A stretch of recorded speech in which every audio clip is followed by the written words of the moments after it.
Start with tutorial number 2. The very first question of tutorial number 2 says which type of programming does Python support? तो अगर आपको पता होगा, it's a very theoretical question कि Python तीनों paradigm का support करता है, ऑब्जेक्ट ओरिएंटेड भी, स्ट्रक्चर्ड भी और फंक्शनल भी, और ये तीनों हमारे करिकुलम में है। और मोस्ट इंपॉर्टेंट थियोरेटिकल में ऑब्जेक्ट ओरिएंटेड है और ये लास्ट में पढ़ाया जाएगा, इसको ज़रूर पढ़ के जाना। ओके, सो एक बार समझ लेते हैं कि ये तीनों क्या हैं, एक बार थोड़ा सा कोड के थ्रू। तो ये है फर्स्ट, ये जो है हमारा स्ट्रक्चर्ड वे है। इसको देखो, ये बहुत ही नॉर्मल वे है जो आप सबने आई गेस सबको पता होगा कि स्ट्रक्चर्ड वे से कैसे लिखते हैं। 2 नंबर को ऐड करके दिखाया है, it's just a way structured programming is done. Okay, next is functional programming. इसमें एक फंक्शन मैंने डिफाइन करा। अगर इसकी थ्योरी में जाओगे तो यू विल सी कि फंक्शनल प्रोग्रामिंग का बेसिकली मतलब होता है कि they treat functions as a first class citizen. जिसको इंटरेस्ट है वो ज़रूर उसको एक्सप्लोर करे। बट या this is an example of functional programming. Object oriented programming में क्या होता है, हम एक क्लास डिफाइन करते हैं। Class is a kind of blueprint. फिर उसका एक इंस्टेंस क्रिएट करते हैं। हम इसको अच्छे से पढ़ेंगे लास्ट के ट्यूटोरियल्स में, आई गेस oops के कॉन्सेप्ट है, and oops is one of the most important topics for your end term. Okay, so let's move to the next question. The answer for this is all of the mention. So Python तीनों को support करता है। ओके, of the following is the correct extension of the python file? I guess ये भी बहुत theoretical है, अगर नहीं पता तो लर्न कर लो .py।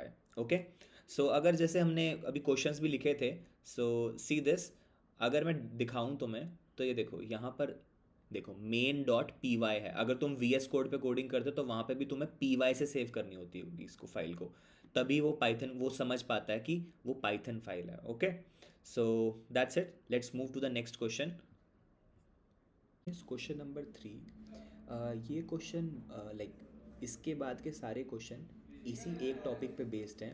वो टॉपिक है नंबर सिस्टम। तो हमें थोड़ा नंबर सिस्टम पढ़ना पड़ेगा, एंड आई गेस मैं थोड़ा सा डिटेल में ही बता देता हूँ ताकि हर क्वेश्चन टैकल हो जाए। तो नंबर सिस्टम को समझने के लिए सबसे पहले ये क्वेश्चन देखते हैं। क्वेश्चन क्या है? क्वेश्चन है कि we need to convert numbers from base 10 to base 8। अच्छा, ये बेस 10 का मतलब क्या है? आई गेस अभी तक हमने जितने भी क्वेश्चंस करे होंगे या फिर न्यूमेरिकल्स तुमने सॉल्व करे होंगे मैथ्स के अंदर, तुम ध्यान से देखना, कोई भी तुमने मैथमेटिक्स से नंबर पढ़ा होगा उसके अंदर 0 1 2 3 4 5 6 7 8 9 सारे नंबर्स इन्हीं नंबर से बने होते हैं, तुम्हारे जो नंबर्स होते हैं। तो तुम्हें क्या लगता है कि सिर्फ यही सिस्टम एग्जिस्ट करता है? तो ये जो सिस्टम था वो था डेसिमल सिस्टम। अच्छा, आई गेस ये चीज़ सबको पता होगी कि जो हमारा कंप्यूटर है वो समझता है बाइनरी डिजिट्स को, और बाइनरी का मतलब होता है 0 और 1। तो एक ये भी सिस्टम होता है, मतलब बाइनरी मीन्स 2। तो 2 यहाँ पर क्या है? सिर्फ 0 और 1, ये दो चीज़ें ही यहाँ पे एग्जिस्ट करती हैं। तो ऐसे ही बहुत सारे टाइप के सिस्टम होते हैं। तो मेजरली हम पढ़ेंगे 4 टाइप के सिस्टम, वो हैं। तो नंबर सिस्टम हम मेजरली हमारे करिकुलम में हम 4 टाइप्स के पढ़ेंगे। कौन कौन से? फर्स्ट इज़ बाइनरी, जिसमें बेस होगा हमारा 2, ऐसे लिखते हैं इसको, बेस 2। नेक्स्ट होगा हमारा ऑक्टल, जिसमें बेस होगा 8। नेक्स्ट होगा हमारा डेसिमल, जो हम जनरली यूज़ करते हैं, normal day to day life में यूज़ करते हैं, जिसका बेस होगा 10। नेक्स्ट होगा हेक्साडेसिमल, जिसका बेस होगा 16। Got it? अच्छा, बाइनरी 2 यहाँ पे कौन कौन से होंगे? 0 और 1। ठीक है, ऑक्टल में सारे नंबर्स बनेंगे 0 1 2 3 4 5 6 7, इन्हीं से ही सारे नंबर्स तुम्हारे बन रहे होंगे। डेसिमल में तुम्हें पता ही है, 0 1 2 3 4 5 6 7 8 9। ठीक है, ये 10 है ना, 0 से काउंट करोगे तो। Next is hexa decimal, it is 0 1 2 3 4 5 6 7 8 9। अब उसके बाद 10 नहीं आएगा, इसके बाद आएगा ABCDEF।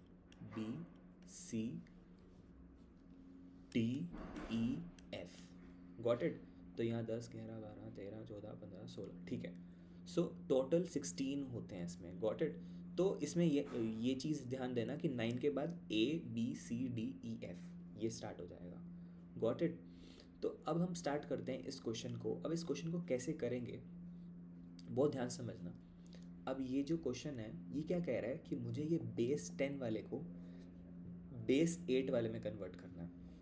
अब इसका मतलब क्या है कि अगर मैं ये चीज़ लिखता हूँ कि 1032 बेस 10, अच्छा तुम इसको इसको डिवाइड करके देखो कभी, मतलब कि अगर तुमने ये चीज़ पढ़ी होगी बचपन में भी कि 1032 को मैं कैसे लिख सकता हूँ, ये होता है मेरा वंस, टेंस, हंड्रेड, फिर ये थाउजेंड प्लेस होता है। तो मैं क्या करता हूँ कि इसको मैं क्या करता हूँ 2 × 10⁻0 से मल्टीप्लाई करता हूँ, फिर ऐड करूँगा 3 × 10⁻1, क्योंकि ये क्या है वंस प्लेस है, सॉरी ये वंस प्लेस है, ये टेंस प्लेस है, ये हंड्रेड्स प्लेस है। फिर हंड्रेड्स प्लेस में तुम क्या करोगे 0 × 10⁻2 हंड्रेड से मल्टीप्लाई करोगे, फिर प्लस करोगे 1 × 10⁻3, तो तुम्हें वापस वो अपना नंबर मिल जाता है, राइट।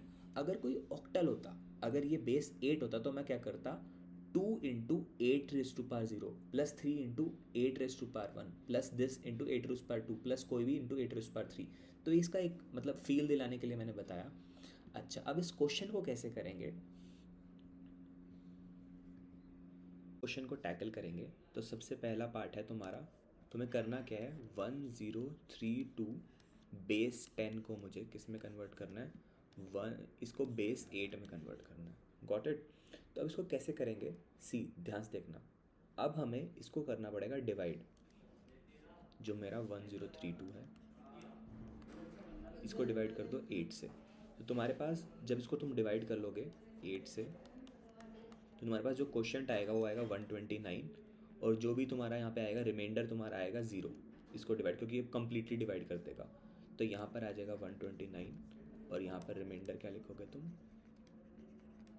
0, ठीक है। अब 129, अब इसको दोबारा 8 से करो तो फिर तुम्हारा क्वेश्चन आएगा वहाँ पे 16 और रिमाइंडर क्या आ जाएगा 1, ठीक है। फिर 8 से डिवाइड करो 2 पे जाएगा तो फिर यहाँ पर 2 क्वेश्चन आएगा और यहाँ रिमाइंडर क्या आ जाएगा 0, ठीक है। यहाँ रिमाइंडर क्या आ जाएगा 0, ठीक है। अब उसके बाद दोबारा करो 8 से डिवाइड तो क्या आ जाएगा रिमाइंडर आ जाएगा 2, गॉट इट। तो रिमाइंडर आ गया तुम्हारा 2, और तुम्हारा जो बेस 8 वाला आंसर होगा, इस नंबर को बेस 8 में कन्वर्ट करना होगा, इसको उल्टा पढ़ो तो वही आंसर होगा 2010 बेस 8, गॉट इट। अगर इसको चेक करना हो कि क्या तुम्हारा आंसर सही है या नहीं तो इसको तुम वापस बेस 10 में भी कन्वर्ट कर सकते हो। कैसे ध्यान से देखना। अब जैसे हमने वहाँ पे किया था ना कि जैसे ये बताया था मैंने कि ये इसको ये वंस है, ये टेंस है, ये हंड्रेड्स है और ये थाउजेंड्स है, फिर मैं इसको क्या करता हूँ 2 × 10⁻0 2 × 10⁻1, फिर ऐसे करके मैं पूरा नंबर वापस निकाल लेता हूँ। इसको अगर बेस 10 में मुझे वापस कन्वर्ट करना हो तो मैं कैसे करूँगा, ये मेरा क्या है, ये फर्स्ट, ये वंस, ये टेंस, ये जो भी है, मैं टेंस नहीं बोलना चाहूँगा इसे, बट इसको ध्यान से देखो, इसको वैसे उसी अप्रोच से करेंगे 0 × 8⁻0 प्लस 1 × 8⁻1 प्लस 0 × 8⁻2 प्लस 2 × 8⁻3, ठीक है। इसको तुम सॉल्व करना और तो तुम्हारा आंसर आएगा वो आएगा 1032, गॉट इट। अगर तुम्हें कोई कहे कि मान लो टू, अगर मान लो ये क्वेश्चन होता है ऐसे जैसे 265 बेस 8 को मुझे कन्वर्ट करना है बेस 10 में, तो तुम क्या करोगे 5 × 8⁻0 प्लस 6 × 8⁻1 प्लस 2 × 8⁻3, तो तुम्हारा बेस 10 में कन्वर्ट हो जाएगा, गॉट इट। एक पार्ट और कर लेते हैं, कोई एक पॉइंट वाला कर लेते हैं फिर, ठीक है। ये तो आसान है काफ़ी। इसको तुम कैसे करोगे, वापस वही अप्रोच 172 को डिवाइड करके देखना, ठीक है, और फिर 8 से डिवाइड करना, रिमाइंडर निकालना, फिर 8 से डिवाइड करना, रिमाइंडर निकालना, फिर उल्टा आंसर चलाना, जो आंसर आएगा वही तुम्हारा बेस 8 होगा। एक वो पॉइंट वाला कर लेते हैं बस, फ्रैक्शनल वाला ये पार्ट, बी पार्ट और डी पार्ट जो है इसका। Okay, before moving to that, I would suggest you all to join this WhatsApp group because every update would be here. And let's move to this next part. Next part is, okay, not this one, this one. Okay, so third B part, this was what we were discussing. Okay, so join this WhatsApp group for sure. Okay, so B part was 1032.6875. 1032.6875 base 10 and we need to convert it to base 8.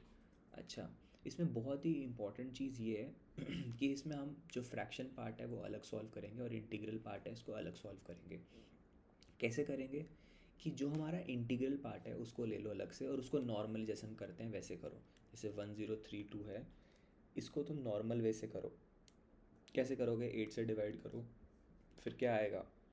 Quotient आ जाएगा 129, reminder आ जाएगा 0. Completely divide कर रहा है.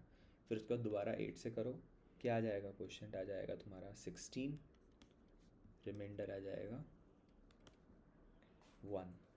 फिर उसके बाद दोबारा 8 से करो, फिर 2 पे जाएगा, रिमाइंडर फिर से 0. फिर दोबारा 8 से करो, फिर जो रिमाइंडर आ जाएगा वो क्या आएगा? 2 आ जाएगा. So it would be 2010. अब ये जो हमारा बेस 8 वाला है ना उसका इंटीग्रल पार्ट आ गया. अब फ्रैक्शनल पार्ट कैसे आएगा? पॉइंट में. अब ये जो इसका फ्रैक्शन वाला पार्ट है ना, अब एक काम करो, 6875 इसको तुम बस मल्टीप्लाई करते रहो 8 से. मल्टीप्लाई करो 8 से, क्या आएगा? 5.5. ठीक है. अब इसका जो इंटीजर है ना इसको उठा के यहाँ डाल दो, ये आ जाएगा 5. ठीक है. अब क्या रह गया? 0.5 रह गया, तो 0.5 इसको मल्टीप्लाई करो. अच्छा, इसको पॉइंट लिखना था यहाँ पे. 0.5 इसको मल्टीप्लाई करो 8 से, इट वुड बी 4. अब ये पूरा इंटीजर है, पूरा इंटीजर है तो इसको भी यहाँ पे डाल दो. अब इसके बाद ये स्टॉप हो जाएगा. Got it?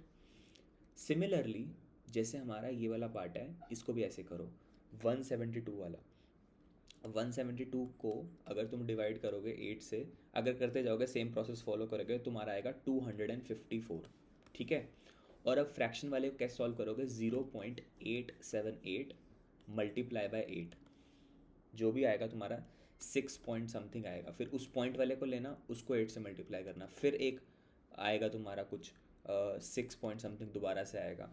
अच्छा, ये ध्यान रखना इसके अंदर ना ये ना इनफाइनाइट तक चलेगा, तो इसलिए तुम किसी एक पर्टिकुलर पॉइंट पे स्टॉप कर जाना, तो तुम्हारा आंसर बन जाएगा 254.664046. Got it? तो ये तुम्हारा answer 4. And after that all these questions are on similar lines. Question number 4 is solved for free. You can access that. Okay. So what you have to do is just go to my website. How you can access that? Let me show you. Just write my website name. Okay. It's solved for free. You can access without any cost. Okay. Question number 4 if you want to see. And after that you will have to get the course. Here all the tutorials will be shown, and question number 4 there is an option of watch over there.